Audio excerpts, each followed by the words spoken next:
Bacteria testing. Why pestis? Why pestis is a causative agent of bubonic plague. With this test, we stumped some of the top scientists in the world. I was sitting with two of the top scientists as they discussed this for about 45 minutes. I was stunned. The fact that these two would actually take time to discuss our product for 45 minutes is unbelievable. In that test, we wanted to impress the DoD, Department of Defense, U.S. Department of Defense, about the ability of this product to kill pathogens. Bubonic plague killed millions of people in Europe. Black plague, you've all seen it. But the point is that it is a very deadly agent. In the Y pestis test, a regular in vitro test, you use about 500,000 bacteria per milliliter. In vitro is test tube, okay? You can't give it to people and test it because nobody wants to have it, all right? So you test it in the test tube. And then what you do is you boost the numbers to show how effective your product is. A regular test, like I said, they do about 500,000 bacteria per milliliter. In this test at 10 ppm, we went up against 96 million bacteria per milliliter, 160 times the normal amount. We got greater than a 99% kill in 2 minutes. A 7-log kill, that's 99.99999 on out 7 times, kill in 8 minutes with just 10 parts per million. Central Utah water. One of the things we thought is, hey, if these people are traveling, if we travel, we need to have something that we can actually, you buy bottled water in some other country, especially here in the U.S., you don't know what's in there. So we decided we better do studies. These studies did 2 things. One, it showed us at very dilute levels. We're talking about 0.1 ppm.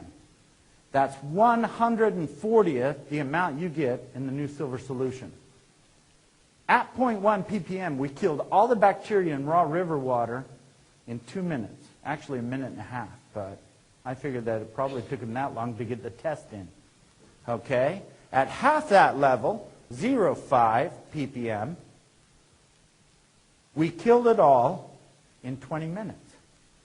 So the question is, 1, if it's diluted out into your body, you're mostly water, does it have the possibility of killing pathogens? Obviously it does. And 2, if I'm traveling, I'm taking it with me. I may not be able to put it in my carry-on right now, but I'll tell you what, it'll be in my suitcase. The number 16 test, we proved another thing which was very important. I just got that approved by the EPA at 0.5 part per million. Inside dental water lines, you have a bacteria growth. There's some of that bacteria that's called a biofilm. Biofilms are bacteria that group together in a symbiotic relationship, and what happens is that they cover themselves with a slime. They make it very difficult for anything to reach through and kill them. We were able to kill them at 0.5 part per million, wipe them out of the line, and keep them from growing back. CRA Labs, Christensen Labs, which is one of the top dental testing facilities in the United States, they actually put a letter out in, I think, 9 languages, did a 10-year study on disinfectants for the dental industry, for water lines.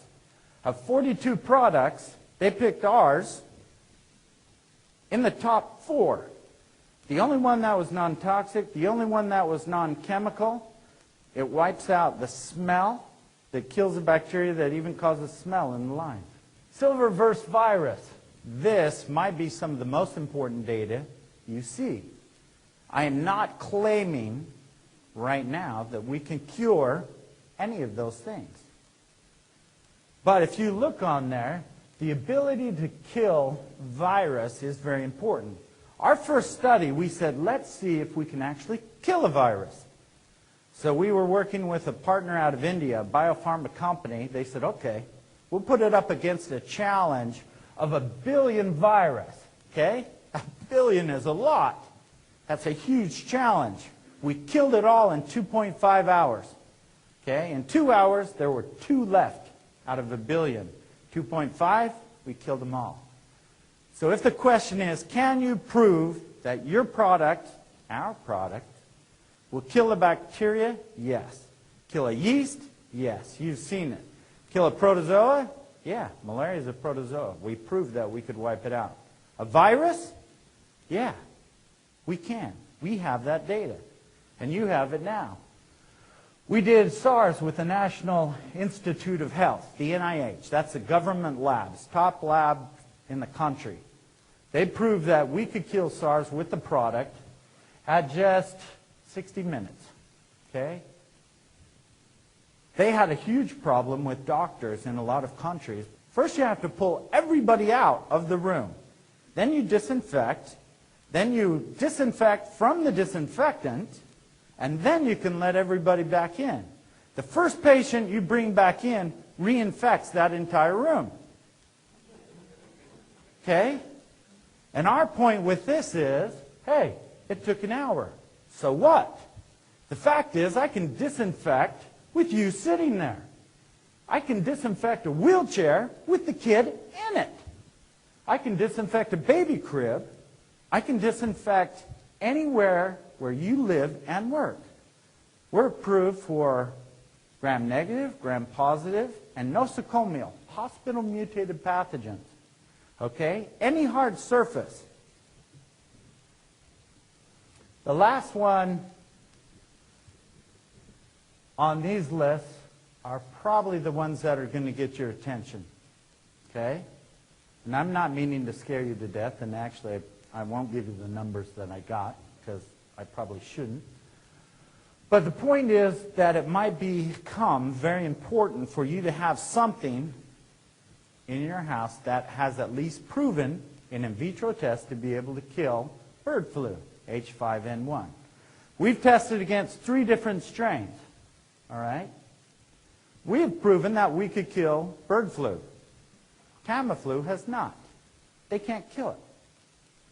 In the test, Tamiflu was able to reduce the time you had regular flu by 1.5 days. What that means is that the drug the government has brought in to the U.S. to save everybody from bird flu reduced it, so instead of having the flu for 14 days, you only had it for 12.5 days. Yippee. Okay? So if the question is, can the new silver solution kill the pathogen? The answer is yes. Have I proven that I can do it in living studies? I have not yet. I'm actually working on it. I haven't had any volunteers who would get it. But we are doing a mouse model study that we're setting up right now. But the point is that if your choices are 1, a product you know won't work, and 2, a product that at least has been proven to do it in vitro, okay, there's no question in my mind. How important is that information?